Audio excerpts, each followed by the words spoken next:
The Mariner has an identity crisis, but in this definitive guide, I'll help you pick the perfect build for you. The Mariner is a brand new class in Lord of the Rings Online. By the end of this video, you'll know which skill rotation to use, which trait line to pick for any situation, and how to build your Mariner for landscape and raids. I will give you my exact blueprints to master the class. Before we dive into that, you may be wondering what it is like to play the Mariner. The first time I hopped onto the Mariner, I kept getting stunned relentlessly. It was not until I mastered the unique Mariner balance system that I avoided being useless half the time. The Mariner has a unique class mechanic called balance. There are 3 types of swordplay skills. Forward skills are damage-dealing skills that cause your balance to move into the red zone. Afterward skills are buffing and healing skills that cause your balance to move into the blue zones. Move too far in either direction, and your balance will tip over like a boat. This will cause you to be stunned and set you back to a steady state.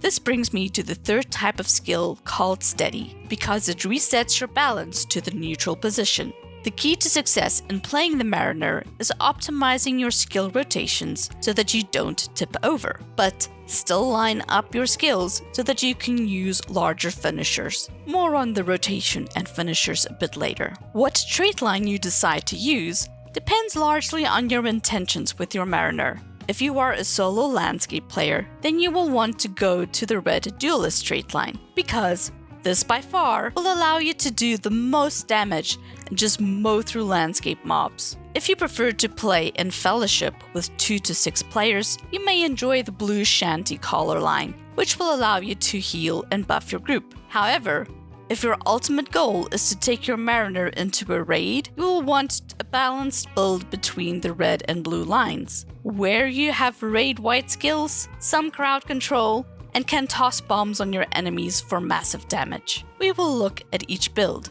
so that you can decide for yourself how to build your Mariner. Let me know in the comments below if you plan on playing your Mariner in landscape only or taking it into raids. I do want to point out that we still need to do some testing with the Mariners when the new raids drop to determine what the best role for them will be in the raid, which will then dictate what traits you will need to have. To keep informed about future Mariner builds, traits, and rotations, be sure to hit the subscribe and notification buttons so that you don't miss out on those videos. The Red Mariner can be a daunting class to play for beginners, but if you follow these tips, you'll be able to pick it up in no time at all. The Red Mariner is the duelist trait line. We're starting with red line because if you're solo playing or landscape, this is the trait line you want to be in. I traded deep into the red line because I'm building this Red Mariner for maximum damage. With the leftover trait points, I picked up a couple of extra survival skills from the yellow and blue lines.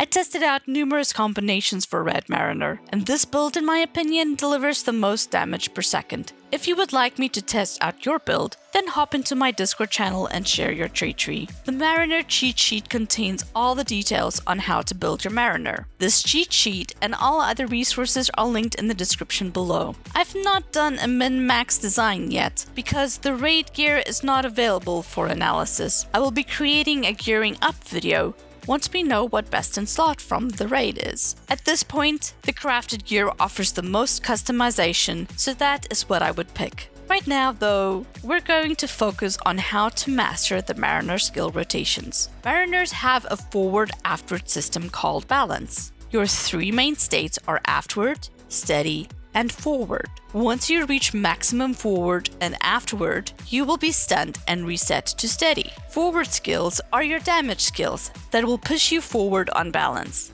Afterward skills, for the most part, are your support and healing skills that will push you afterward on balance. Then, there are a couple of steady skills that will push you towards the middle on balance. One would think that it would be as easy as hitting some red skills and then blue skills, but it is not. I suppose you could play that way, but you would be missing out on all the swordplay bonuses. Swordplay are skills that can be used to create chains of skill combos. These chains can be super powerful. Every swordplay skill gives you a short 10-second buff that affects the next skill in the chain. I have mapped out all the possible skill combination chains in the flowchart for the Red Mariner based on the trait tree I just shared. All forward skills are in red squares. The number +1F means that balance is moving forward by 1 pip.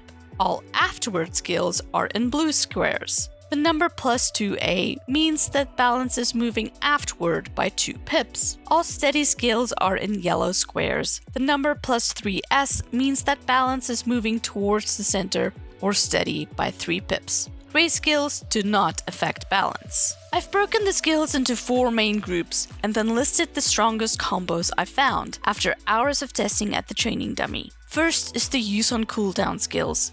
These are skills that are so powerful that you want to use them whenever they are available. Fire Pot is a massive 26-second bleed. Breath of Fire does massive AoE damage. The North Wind gives a critical buff attack duration. Salt Sea Blade reduces the enemy's tactical and physical mitigation. It's a debuff on the boss, which will allow all damage members in the raid to do more damage on the target. Rummage gives you random skills that will either do heals or damage, but they can be potent, so you want to use it on cooldown. Shanty 4 with haste will not only help you generate more forward pips for damage, but also allow you to do plus 20% melee damage. This is the Mariner version of the Hunter's Burn Hot. I've grouped the use on cooldown skills all together on my toolbar, so that I'll know to use them on cooldown. You can also make use of skill timers to track these, if you prefer monitoring them that way. Next group is heals. Toss a Bottle is a single target heal, so you can heal yourself or a raid member. Motivating Song will give you a 10% morale buff to your entire raid for 20 minutes. Pretty powerful and useful if you don't have a captain in your group. Sea Legs just break you out of stun. The third group is support. This is where the Mariner really shines. Smoking Stones does an AoE interrupt, which can be really useful in fights where several mobs are inducting at the same time, such as the Druzok and Guathrum-Ross 3rd and 4th boss. The Mariner's second interrupt skill is Flick, that only works on a single target. So, Mariners have 2 interrupt skills. Cleansing Spirits is a raid-wide pot. You can remove wounds, disease, fear, and poison from your entire raid, and it only has a 15-second cooldown. This is pretty powerful and will be one reason why Mariners will find a spot in the raids. Salt Cure removes a single corruption with a 10-second cooldown, so nothing wow there. The last and largest group is Swordplay. From the chart, you can see that there are a lot of possible combination of skills. The arrows show which skill modifies the next skill in the chain. If you don't use them in the exact order, then you break the chain, and the bonus from the previous skill is gone. I think of it in 3 phases: opener, middle, and finisher. Thrust is your fore opener, and Blade Shield is your aft opener. Everything in the middle are modifiers. Different situations may result in different combinations. For example, if you need to do AoE damage versus single target damage, will affect which chain you use. But after much testing, the most powerful combination that deals the most single target damage was Thrust, Advance, Compound Attack, Lunge, and then Recenter. Think of Thrust as the Hunter's equivalent Quickshot. Thrust will give you critical aim, just like Quickshot does, which allows your skills to do more damage. This means you want to use Thrust all the time, but you have to be careful. If you use it too much before you hit the finisher, you may end up stunning yourself, and thus have to build up your sequence again to get to the finisher. Let's take a look at how this sequence plays out on the training dummy. I'm going to hit Thrust, Advance, Compound Attack, Lunge, and Recenter. You will notice that there are times that I need to wait for Lunge to come back up, so that I can pair it with Compound Attack. While I wait on Lunge, I can do Thrust, Advance, Aggressive Strike, Cut Over, Flush, and Recenter. Your 4 damage finishers are Flush and Lunge, while your aft finisher is Disengage. Recenter gives you 20 steady pips that takes you almost back to center. You can follow up with On Guard, which gives you power and further drives you to center. That sequence looks like this: Thrust, Advance, Aggressive Strike, Cut Over, Flush, Recenter, On Guard.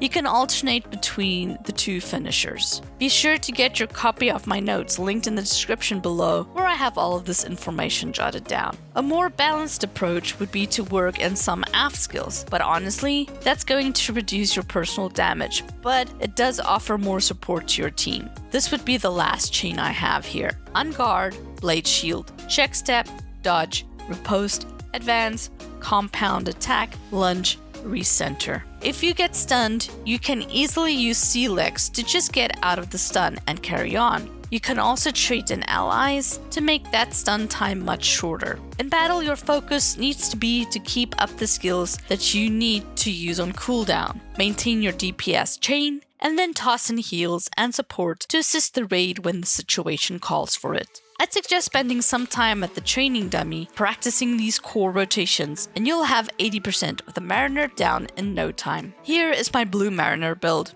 that I intend to test out once the raid drops. This straight line is called the Shanty Collar, and from parsing at the dummy, it will require you to maintain a fine balance between your aftward and forward skills. I traded deep into the blue line so that I could get access to all the healing and buff skills. In yellow line, I picked up Encouraging Presence that gives me a plus 20% outgoing healing modifier. I also opted for Rare Ingredients that allows me to remove multiple disease effects from my raid if people are within 5 meters of me. If you have a Berg with you, then you could forgo this cleanse for more skills in the red line.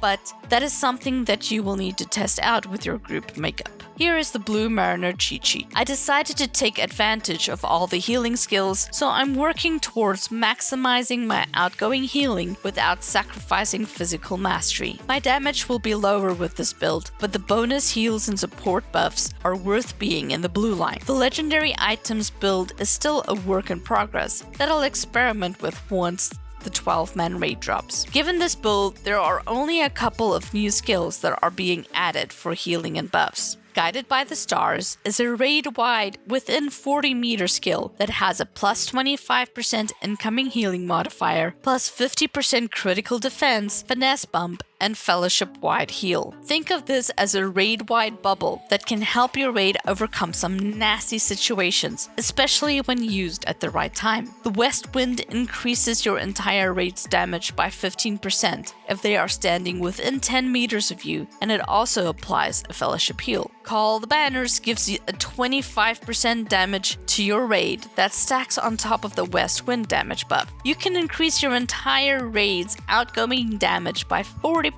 for 15 to 20 seconds if those are used in combination. This also does a fellowship heal. The Breaking of Thangorodrim increases the incoming damage to your target by 25%, making them melt away, and it does a further 10% incoming damage to any enemy within 10 meters of you. So let's think about that. You'll have 35% incoming damage on the target, and then pair that with the 40% damage increase to your raid. That means for 20 seconds, y'all are literally going to blow up the enemy. Dramatic Flourish gives a 4% damage to the entire raid for 10 seconds. Pair that with the Disengage 4% means that you can have 8% disengage on the target up at all time. Marked Foes is also new. It's like the Captain's Red Mark in that it increases the enemy's incoming damage by 5% for 20 seconds, and the skill has a 15-second cooldown. This means you can keep this up on your foes all the time, and it is an AoE skill. This is probably the most powerful skill for a Mariner, and is likely the reason you'd be brought along on a raid. But